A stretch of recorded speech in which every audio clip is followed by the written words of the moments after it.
Alejandro. ¿Cómo estás? Ahora sí, ya estamos con el sonido. Qué gusto saludarte, Julio. Muy buenas tardes. Muchas gracias por la invitación. Al contrario, Alejandro, muchas gracias. Sabemos que hay muchas cosas que están en este momento que requieren de tu atención y tu participación, y por eso agradecemos especialmente el que nos regales esta oportunidad en este viernes de cubilete. Hombre de izquierda, Alejandro Encinas, ¿siguen manteniéndose esa geometría política o ya no es tanto el ser de izquierda en estos momentos? Yo creo que sigue vigente toda una identidad ideológica, política, desde la izquierda en nuestro país y en el mundo, en donde pues, los referentes se van, sin lugar a dudas, modificando con el paso del tiempo, pero la lucha por la equidad, las libertades, como una de las partes determinantes de esta definición ideológica, son más vigentes que nunca. ¿Cuándo te diste cuenta que tú eras alguien de izquierda? Bueno, la verdad es que yo tengo que asumir que nací al seno de una familia con ideas muy liberales. Mi padre fue miembro del Partido Comunista Mexicano, compañero de José Revueltas en algunos de los grupos, el grupo Cuña que formó en aquel entonces, se conocieron desde Durango, y ahí hay una simiente que sin lugar a dudas va influyendo en la vida, pero particularmente creo que el hecho que más me marcó a mí para iniciar mi definición política fue el Jueves de Corpus en 1971, cuando yo era estudiante de preparatoria. ¿Por qué te marcó especialmente eso? ¿Lo viste o lo que supiste? Pues no estuve yo presente en los hechos, sin embargo nos tocó la reacción y la respuesta de todo el movimiento estudiantil de aquel entonces, donde no solamente el cuestionamiento a la represión que sufrieron los compañeros del Poli, de todas de las normales, de la propia universidad, sino también el clima de hostilidad, de hostigamiento que vivíamos en el post-68, donde el porrismo controlaba la vida de las escuelas preparatorias, donde no había canales de expresión para los jóvenes, donde se cerraron los espacios de recreación, de diversión, y donde había una asfixia política prácticamente que llevó a buscar, tras el movimiento del 68, pues irrumpir en cambios importantes en nuestro país. Si hoy hiciéramos una especie de saldo, si le pusiéramos la rayita abajo de las sumas y las restas, te preguntaría, Alejandro Encinas, la lucha que ha realizado la izquierda históricamente en México, todo lo que ha sido huelgas, movilizaciones, cultura de izquierda, luchas, muertes, todo, ha tenido una consecuencia proporcional en la modificación positiva de la vida de México, o la izquierda no ha podido todavía influir lo suficiente en esa mejoría de México? No, yo creo que la izquierda ha logrado una transformación muy importante en el país. A mí me tocó la fortuna de formar parte de esa generación de las izquierdas mexicanas que pasaron de la clandestinidad, de la proscripción, de la persecución, a la lucha política, a la lucha electoral, a la reivindicación de la vida democrática del país. Y me tocó este proceso desde buscar el registro legal del Partido Comunista Mexicano tras la reforma política a finales de los años 70, que permitió que en el proceso electoral de 1979 el Partido Comunista Mexicano ganara su derecho a existir legalmente, a competir en el ámbito institucional, en la disputa política en México, hasta de ahí avanzar en los primeros triunfos municipales, en las diputaciones de representación proporcional, más adelante en ganar elecciones de municipios muy importantes y las primeras gubernaturas, en el 97 ganar el gobierno del Distrito Federal, en aquel entonces encabezado por el ingeniero Cuauhtémoc Cárdenas, y ahora formar parte de un proyecto de transformación nacional con Andrés Manuel López Obrador en la presidencia de la República. Creo que el llegar a la presidencia, la llegada a la presidencia de Andrés Manuel es el resultado de la lucha de muchas generaciones de las izquierdas mexicanas que poco a poco fueron abriendo el camino para poder llegar a este espacio de ejercicio del poder, pero con una vocación de transformación democrática.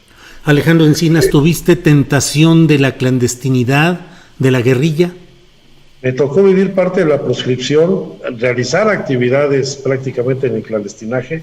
Sí estuve muy cerca de la posibilidad de incorporarme a algún movimiento dentro de la lucha guerrillera. Sin embargo, creo que tuve la fortuna, yo tuve que asumirlo, de tomar una decisión de buscar otro tipo de lucha política.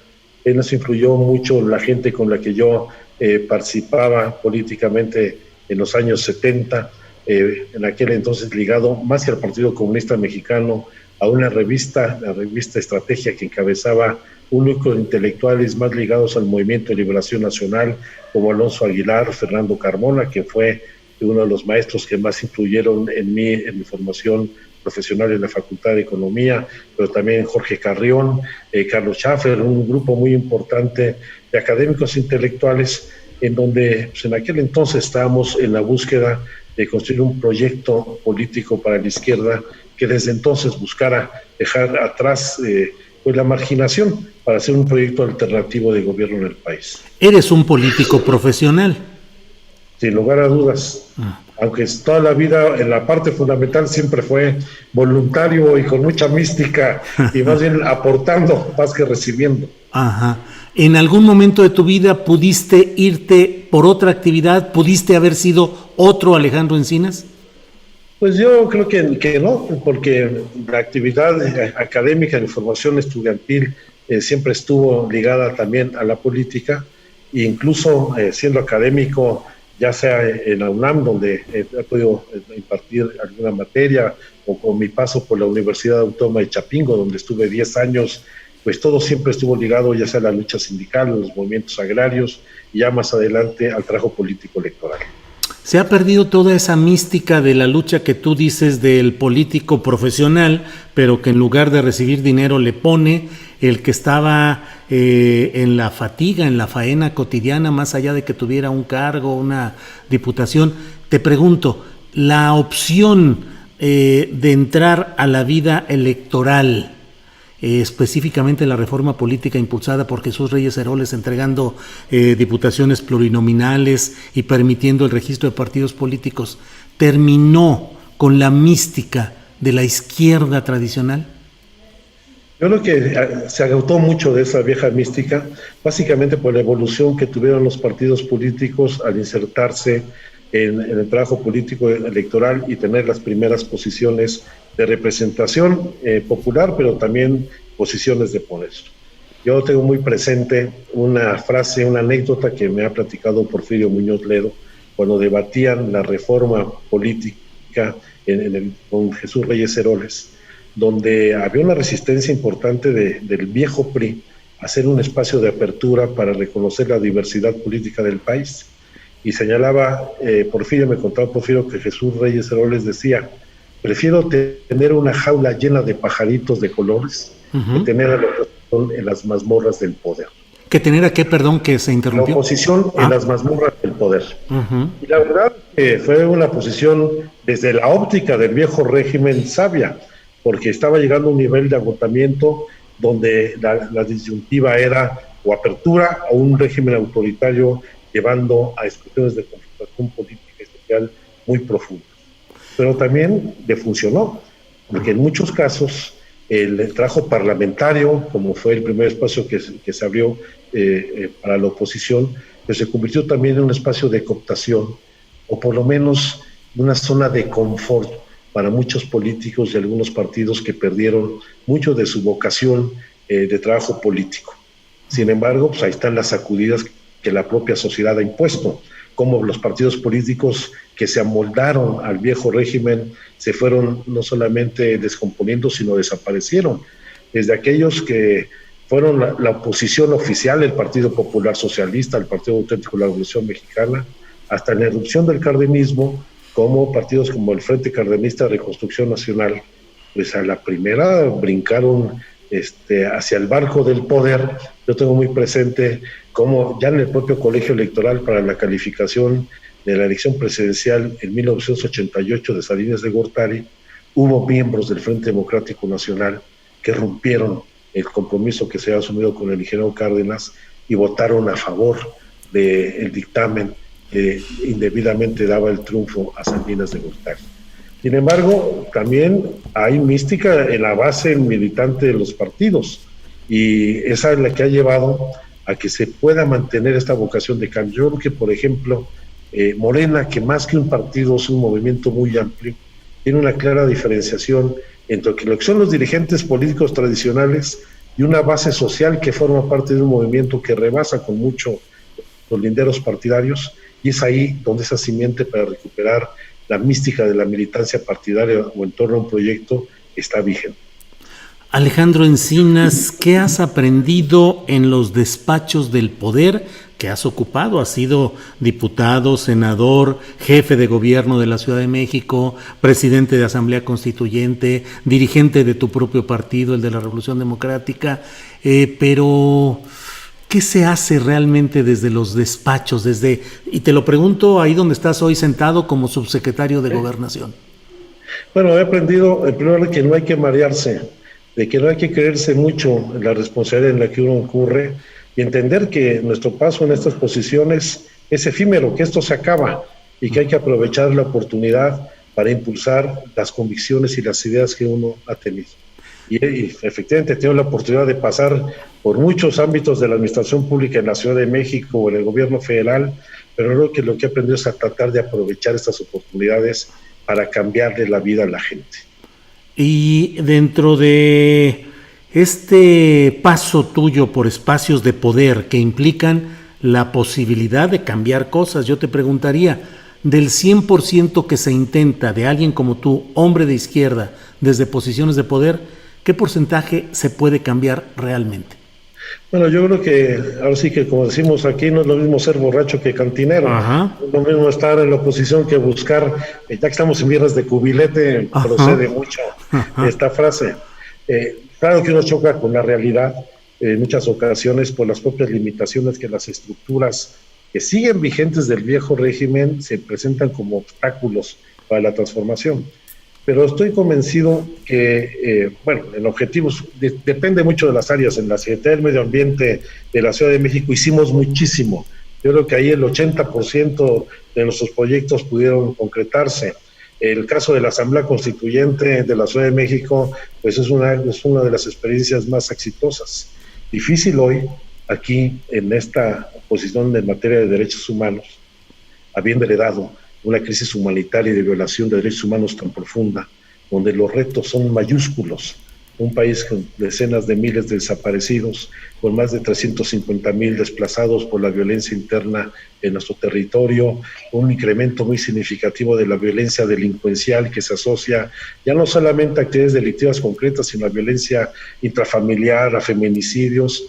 Pues este es quizá el mayor reto que yo estoy enfrentando en mi experiencia personal, y aquí sí nos está costando romper con esas dinámicas, con esa inercia del pasado, pero también estoy convencido de que por pocos que sean los avances que hemos logrado en esta primera etapa del gobierno, se están dando pasos sustantivos para revertir la situación. ¿Qué te ha impactado más en lo personal, en tu ánimo, en tu sensibilidad? ¿Qué escena, qué momentos, qué casos?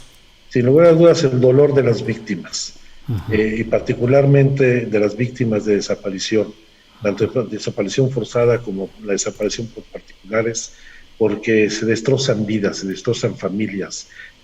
Esta es la parte del derecho que reclaman las familiares, no solamente a conocer la verdad y hacer justicia, sino esta reivindicación del derecho al duelo, de poder saber qué pasó, de ubicar dónde quedó su esposo, su hijo, su hija, y poder tener la tranquilidad personal para ejercer el duelo con ellos, si luego es la que más lastima en lo personal. A estas alturas, Alejandro Encinas, y desde la Subsecretaría de Gobernación que ocupas, te pregunto, ¿se ganó el poder o se ganaron nada más las elecciones? Se ganó la presidencia de la República, se ganó la mayoría en el Congreso de la Unión, pero no basta ganar, hay que hacer los cambios y las transformaciones que se requieren. Se ganó con una enorme legitimidad y con una muy amplia mayoría, y esta es una oportunidad que no podemos desperdiciar. Y espero que, si bien los tiempos van avanzando, tengamos el tiempo suficiente, pero particularmente la visión y la voluntad política necesaria para que estos cambios se concreten y este triunfo político y electoral se convierta en una transformación del país. ¿Te desesperas ante obstáculos y tardanzas? pues me indigna, me enoja muchísimo, pero así como hay que enfrentar las inercias burocráticas, también hay que enfrentar las limitaciones que se pretenden imponer a los cambios. ¿Eres más un hombre de política partidista o legislativa que administrativa? Bueno, sí, evidentemente tengo más una formación de carácter político práctico, pero creo que afortunadamente he tenido una buena formación en la administración pública porque he tenido resultados exitosos en los cargos que he encabezado. Uh-huh. ¿Te sientes y sientes a Morena y al movimiento en general encabezado por Andrés Manuel López Obrador en momentos críticos, en momentos de riesgo ante tantas reacciones contra, si hoy revisamos los muchos casos, sobre todo judiciales, con consecuencias políticas, híjole, pareciera que estamos en el prólogo de una novela negra de poder político, poder criminal y un choque que puede ser de consecuencias trágicas? Bueno, yo creo que la novela negra la venimos arrastrando desde hace muchos años, particularmente desde esta nefasta declaratoria de guerra al narcotráfico y a la delincuencia organizada. Y por supuesto estamos viviendo sus secuelas y enfrentando los retos para superarlo. Uh-huh. Y sí veo una diferenciación entre el movimiento que ha respaldado Andrés Manuel con la formación partidaria de Morena. Un movimiento consistente que sigue acompañando este proceso de transformación del país y sigue apoyando a Andrés Manuel, pero un Morena todavía con muchas incapacidades institucionales para enfrentar el reto que se requiere un partido fuerte que no necesariamente se subordina al presidente, pero que sí acompañe los cambios. Alejandro Encinas, te conocí yo como reportero con mi libreta de apuntes o mi grabadora, tú ya activo en la política, y la verdad me parece que en aquellos tiempos en los que conocí a varios de los personajes de la izquierda mexicana, había una formación política e ideológica más fuerte, había cuadros políticos formados y consolidados con una clarísima concepción del curso de la historia, del momento que se vivía. Ahora me parece que no hay toda esa formación política e ideológica, que no hay los cuadros sólidos y consolidados, y que lo electoral y lo inmediato genera cierto oportunismo y cierto atraso político. Así es, yo recuerdo muy bien cómo nos conocimos en 1986 en la 53 legislatura en San Lázaro, una de las mejores legislaturas que ha habido en la historia de la transición democrática en nuestro país. Y efectivamente, en los grupos parlamentarios en aquel momento eran pequeños de la izquierda, pero eran con una gran consistencia política, ideológica y de formación profesional. Yo tuve la oportunidad de compartir esa legislatura con Arnoldo Martínez Verdugo, con Otón Salazar, con Alberto Castillo, con el Búho Valle, con Heraclio Cepeda, y la generación de jóvenes que veníamos ahí con Arturo Guale y Pablo Pascual, José Luis Díaz Moll, pues yo tenía 31 años en aquel entonces, éramos muy jóvenes para la gerontocracia que dominaba todavía el Congreso de la Unión, pero, y bueno, sin lugar a dudas, el desempeño fue muy bueno, siempre ganábamos los debates y perdíamos las votaciones, pero eran, sin lugar a dudas, grupos parlamentarios muy consistentes. Y creo que esto a lo que te refieres tiene que ver con la crisis del crecimiento, la crisis del éxito. Cómo muchas de las nuevas generaciones no han pasado por procesos de formación política que no tienen que ser necesariamente como los que vivimos nosotros anteriormente, sino que tienen que adecuarse a la nueva realidad.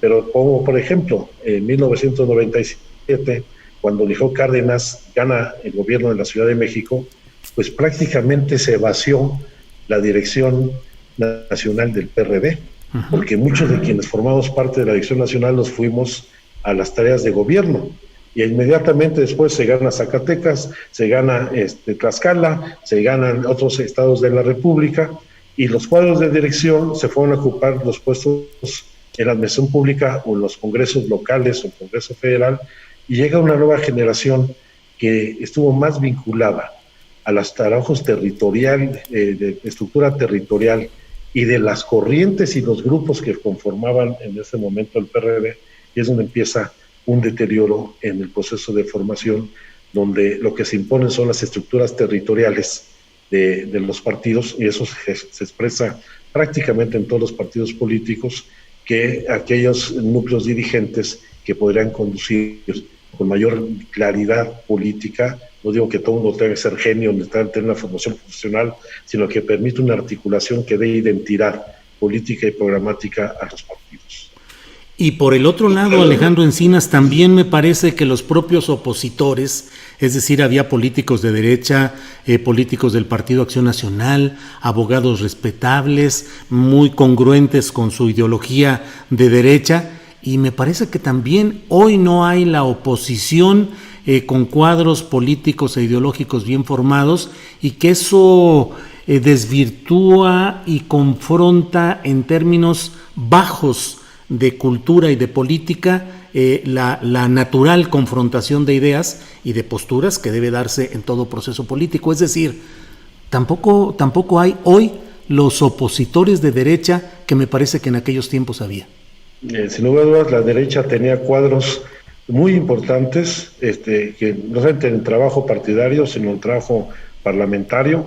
Hay que recordar, pues, desde Gabriel Jiménez Lemus, el propio Bernardo Batis, muchos de gente que tuvo un proceso de formación muy intenso, Jesús González Esmal, y cómo ellos tuvieron sus propios conflictos y problemas cuando los doctrinarios rompen con la nueva dirección del PAN, con los bárbaros del norte, en donde empieza a surgir un fenómeno de pragmatismo, en donde la negociación por encima de las convicciones empezó a predominar, y ese pragmatismo, acompañado de los mecanismos de control, cooptación y corrupción del sistema, fueron penetrando todas las estructuras partidarias. Naciste en la Ciudad de México. Sí, yo soy de San Miguel Chapultepec, allá de Tacubaya, de la calle de Gelati, con mucho orgullo. Ajá. ¿Qué maldades hacías de chavito? Muchas. Sí. Yo siempre fui un chavo muy rebelde, demasiado rebelde, y la verdad es que gocé mucho mi infancia y mi juventud.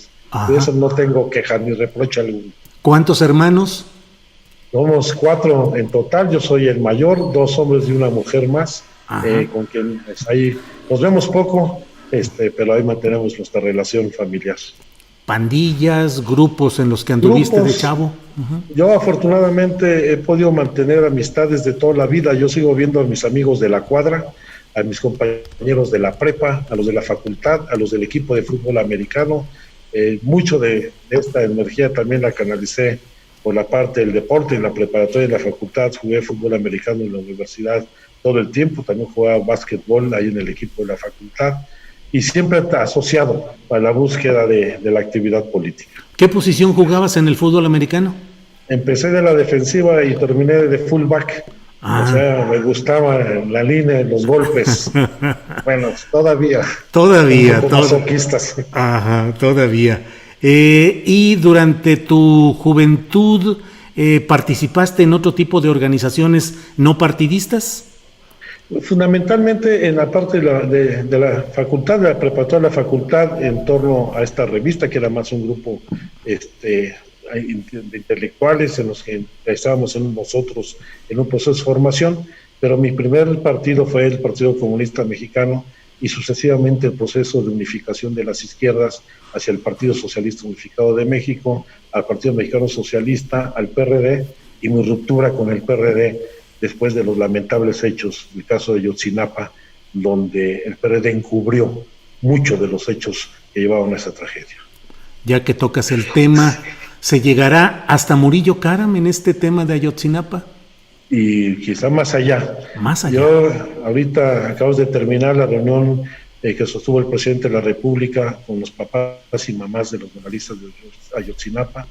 Se dio cuenta de los avances que se tiene en la investigación por parte de la Fiscalía General de la República, cómo lo está apoyando el Consejo de la Judicatura Federal, los trabajos que ha hecho la Comisión Presidencial por la Verdad y la Justicia, y yo estoy convencido que ahora que se identificó a uno de los muchachos desaparecidos, entramos a una nueva etapa en el proceso de investigación, donde sigue firme el compromiso de conocer la verdad de qué pasó con los 43 estudiantes y hacer justicia sin que haya impunidad para ninguno de los responsables.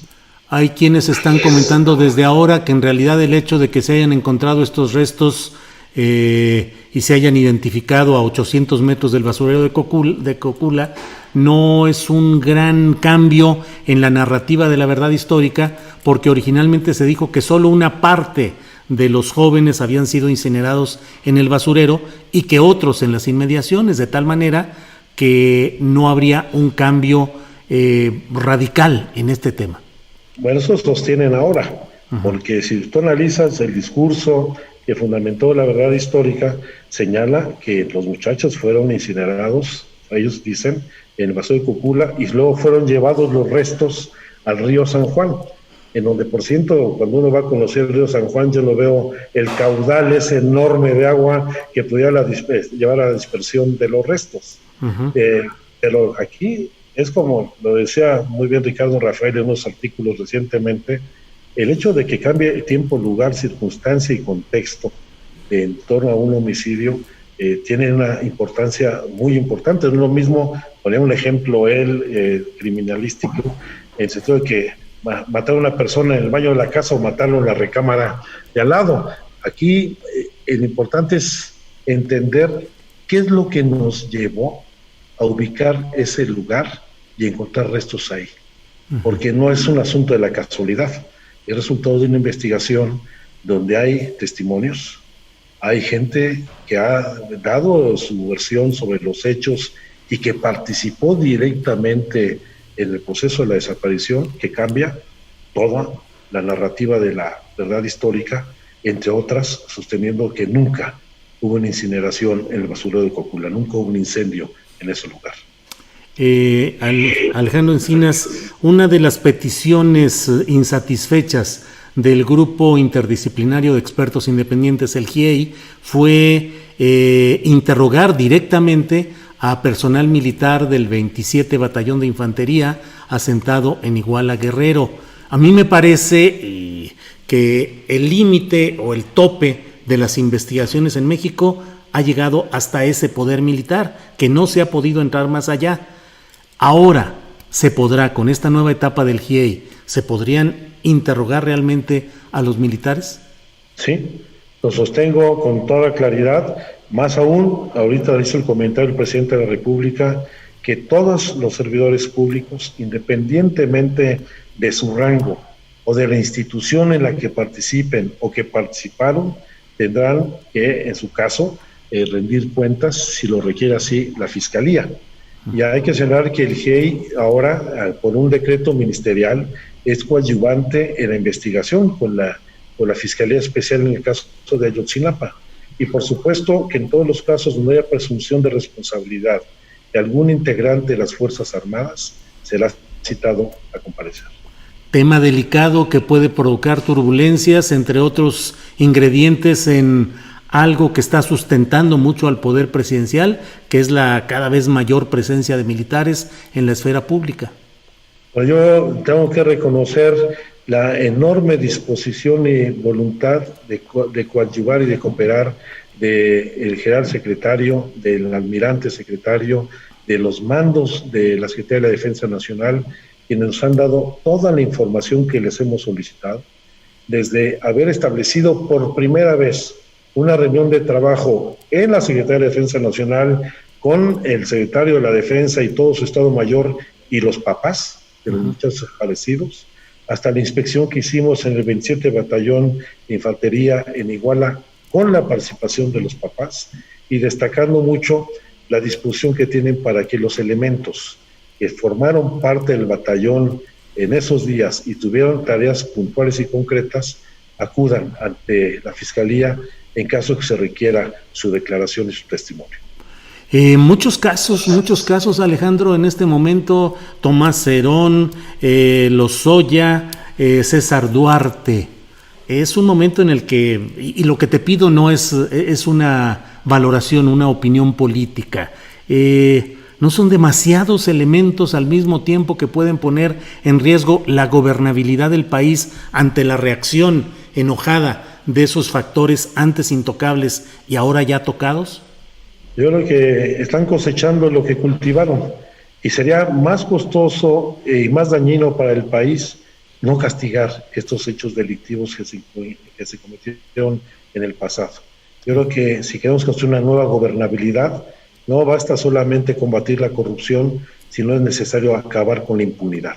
Se necesitan lecciones ejemplares para que no solamente haya confianza en la sociedad, sino que se dé cuenta de que hay instituciones nuevas en este país. ¿Cómo se relaja el señor subsecretario Alejandro Encinas cuando trata de zafarse de tanto mundo complicado en el que está metido? ¿Canta, escribe poesía, teatro? ¿Qué hace? Alguna vez hice teatro, pero y luego me pagaron por hacerlo en el trabajo legislativo, con toda seguridad, porque es muy histriónico el trabajo parlamentario. Ajá. No, pero procuro las distracciones en el cine y la lectura y la convivencia con mi familia. Y es un remanso de paz el llegar a la casa. ¿Has tenido tiempo de leer algo en estas semanas recientes?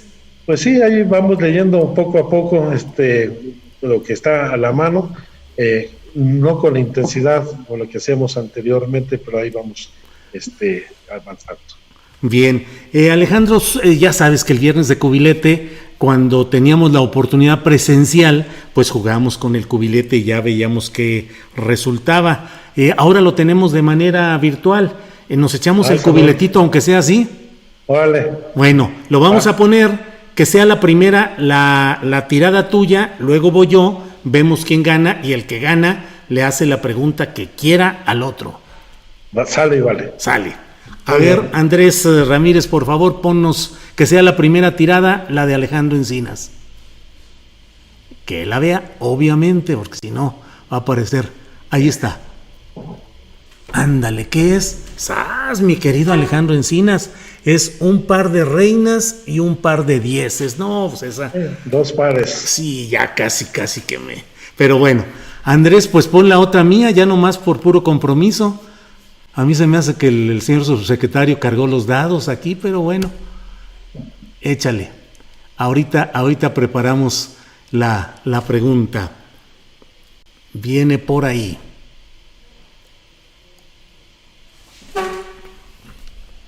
No, pues pele gallo. Un solo par, un par de 10. Me asomé a ver si era una tercia, pero no, par de 10. No me pareció. Sí, Alejandro, pues tú a tus órdenes. No, me encanta la posibilidad, porque siempre quiero preguntarle a un periodista, ajá, ¿qué opina sobre el periodismo hoy en nuestro país? No digo que vayamos a la lógica del periodismo militante o del periodismo conservador, sino ¿qué papel está jugando hoy? ¿Cuál es el papel que debe jugar el periodista el día de hoy? El papel que creo que está jugando, Alejandro, te estás poniendo de periodista, ya te caché. La de cal por las que van de arena. Sí. Mira, yo creo que el papel que hoy está jugando el periodismo en lo general es de poco entendimiento de los cambios de realidad que está viviendo el país. Sigue muy consolidado el segmento convencional de los medios de comunicación aliados al poder y regidos por una lógica de seguir apegados a los métodos y a los sistemas de análisis del pasado. Creo que uno de los puntos en los cuales el gobierno actual del presidente López Obrador no ha podido avanzar es en el de realmente disolver, contrarrestar la todavía fuerte influencia de esos medios convencionales que siguen, me parece a mí, que intocados y que corren la oportunidad de sobrevivir a toda esta serie de cambios que se están planteando y convertirse en instrumentos de desacreditación, de difamación y de erosión de este proceso de cambio que se vive hoy en México. ¿Qué deberíamos hacer? ¿Se acabó la mística periodística?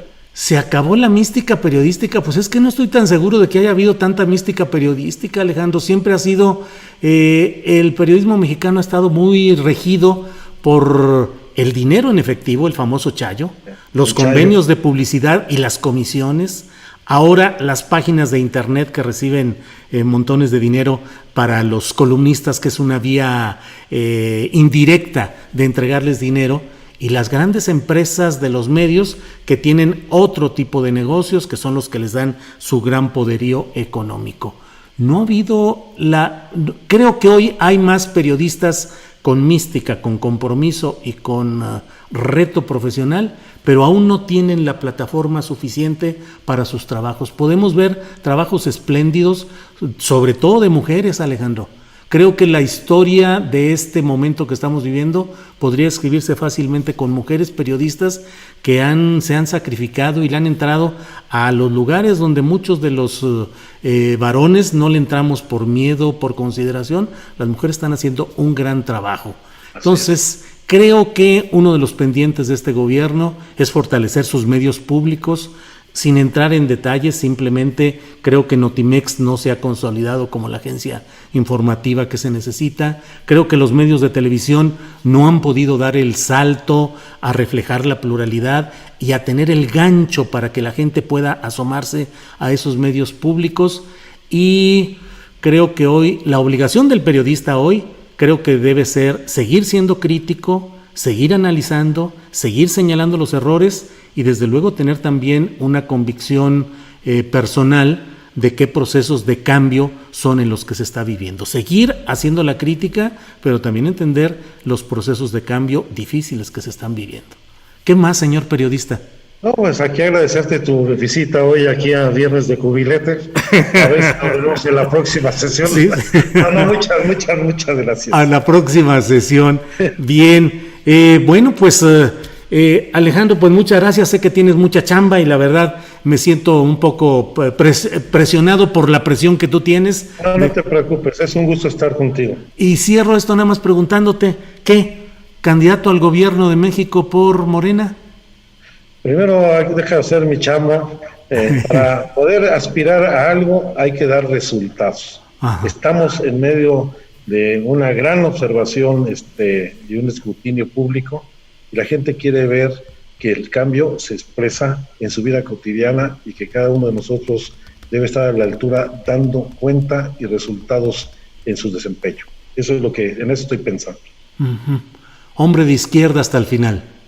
Pues ya a estas alturas del campeonato difícilmente vamos a cambiar. Terco y de izquierda toda la vida. ¿Contento con lo que has hecho hasta ahora?